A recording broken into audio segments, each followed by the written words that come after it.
Boa noite, meus amigos. Retornando ao nosso estudo, hoje no livro Pão Nosso, no capítulo 86, com o título Intentar e Agir, ou seja, esforçar-se e agir.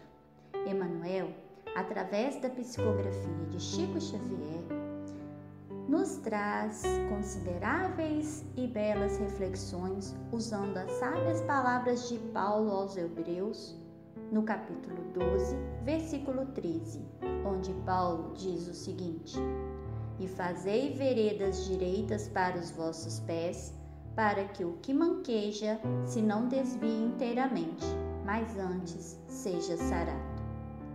Então, simplesmente, Paulo diz que é necessário que trabalhemos o nosso interior a fraquejar perante as ofertas de desvios de condutas e sirvamos de exemplo para que nem eu e nem o meu semelhante desvie inteiramente do caminho certo. Mas observe o que Paulo diz ao final do versículo: mas antes seja sarado. Como mostrar luz para o outro se estou tão apagado quanto? Caso a pensar, hein? Bom, Emmanuel inicia suas considerações dizendo o seguinte: o homem bem-intencionado refletirá intensamente em melhores caminhos, alimentando ideais superiores e inclinando-se à bondade e à justiça. Quando temos boas intenções, procuramos caminhos melhores, recheados de bondade e justiça. Mas, às vezes, vestimos uma fantasia de filme, encarnamos um mocinho ou a mocinha do bem. Mas, intimamente, bem lá dentro de nós, sabemos o que passa em nossos pensamentos. A inveja, o egoísmo, a cobiça, a maldade, o orgulho. Deixamos muitas vezes de ser humildes, prestativos, e quando fazemos alguma coisa em prol de alguém, o pensamento inconsciente vem: cadê os aplausos? O que terei de retorno de tudo isto? Qual o valor de todo o meu esforço? No fundo, esperamos uma recompensa. Quem aí nunca viu Fora da Caridade não há ostentação? Esses são os nossos amigos da luz. Excelente! Vale a pena conferir. Eu adoro. Bom, Emmanuel continua as suas explanações dizendo o seguinte: convenhamos, porém, que a boa intenção passará sem maior benefício caso não se ligue à esfera das realidades imediatas na ação reta. Não adianta ter boas intenções se não faço a coisa certa. O mundo está cheio de boas intenções.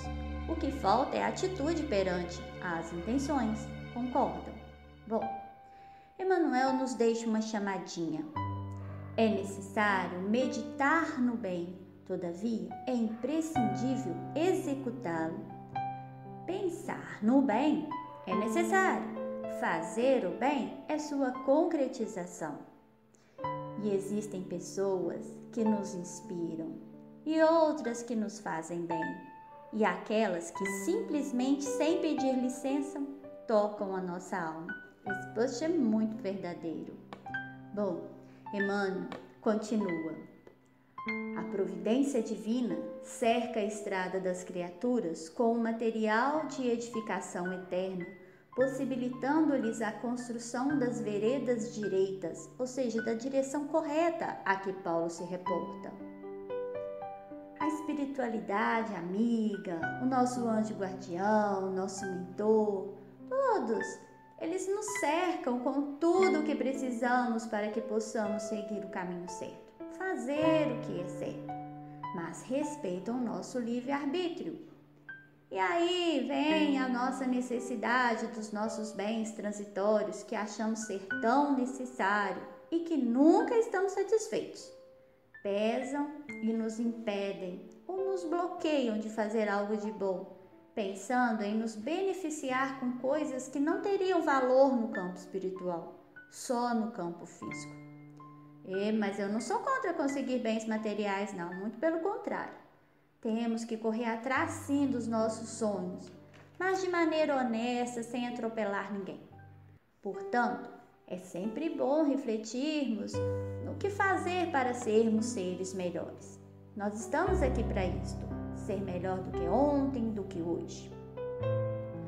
Olha o que Bezerra de Menezes fala: quanto mais auxiliardes aos outros, mais amplo auxílio recebereis da vida mais alta. Continuando as reflexões com Emmanuel, ele diz o seguinte: semelhante realização por parte do discípulo é indispensável, porquanto em torno dos seus caminhos seguem os que manquejam. Emmanuel nos fala da importância de a gente dar bons exemplos para que os que estão no caminho errado retornem e faça diferente, né? Olha só, a gente se encontra com várias pessoas, a gente ajuda as pessoas, tem vários anjos aí. E aí, no caminhar da vida, nem sempre o caminho será leve, mas Deus sempre nos dará sapatos adequados e vai colocar alguém ali na hora certa para te auxiliar. Nós não estamos sozinhos. Bom, Emmanuel continua dizendo que os prisioneiros da ignorância e da má-fé arrastam-se como podem nas margens do serviço de ordem superior e de quando em quando se aproximam dos servidores fiéis do Cristo, propondo-lhes medidas e negócios que se lhes ajustem à mentalidade inferior. Somos alvejados o tempo inteiro por companheiros que não conseguem ainda fazer o serviço do bem. E acabamos muitas vezes nos deixando influenciar por opiniões doentias, nos afastando do caminho correto. E aí Emmanuel nos alerta que somente aqueles que constroem estradas retas escapam-lhes aos assaltos sutis, defendendo-se e oferecendo-lhe também novas bases, a fim de que se não desvie inteiramente dos divinos desígnios. Quando trilhamos uma estrada reta, irmãos, mantemos o foco, pode até vir algo que nos desvie a atenção, mas se tivermos bases firmes, nós não deixaremos levar por meras distrações. Vamos seguir o fluxo, mantenha o foco. Bom, Emmanuel nos diz que devemos aplicar sempre as nossas boas intenções no plano das realidades práticas, para que as nossas boas obras se iluminem de amor e para que o nosso amor não se faça um órfão de boas obras. Ou seja, praticando as nossas boas intenções, o bem em nossas atividades diárias, iluminaremos e influenciaremos o outro na prática do bem. Fazer o bem sem pedir ou pensar em trocas. Fazer o bem porque assim atraímos luz e iluminamos aos que precisam de luz. Bom, Emmanuel conclui com a seguinte frase: faze isso por ti, que necessita de elevação, e por aqueles que ainda te procuram manquejando.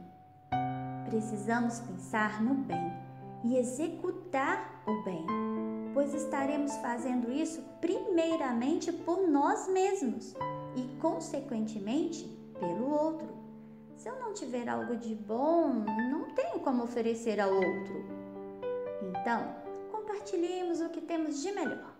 Sejamos o bem, façamos o bem com muito cuidado para não manquejar, ou seja, para a gente não desequilibrar, porque sempre a gente vai acontecer isso uma hora ou outra, nós não somos santos, né? Ou desviar do rumo certo inteiramente, mesmo que a gente desvie um pouquinho, mas não deixe desviar inteiramente. E sempre que possível, ajude aquele que manqueja. Bom, para terminar, eu deixo aqui um pequeno texto de Tânia Gorodniuk, que diz o seguinte: quando a gente olha, não vê o que há por dentro, o que se passa dentro de um coração. A dor, a vontade, o desejo, o sonho, a história de uma vida. Talvez a gente não possua todo o entendimento, algo que chega apenas com o tempo. Por isso, quando tocar uma alma humana, possua tato, Fale sem ferir, ensine com amor, sinta na pele tudo o que faz. Somos reflexo de nós mesmos e se algo incomoda, abra por dentro e conserte a si mesmo. Bom, meus amigos, seja você, seja nós, a mudança para que o outro veja em você, veja em mim, veja no outro como é bom ser uma pessoa melhor. Uma boa noite a todos. Obrigada pela companhia. Fiquem com Deus. Luz e paz e até a próxima. Beijo no coração. Tchauzinho.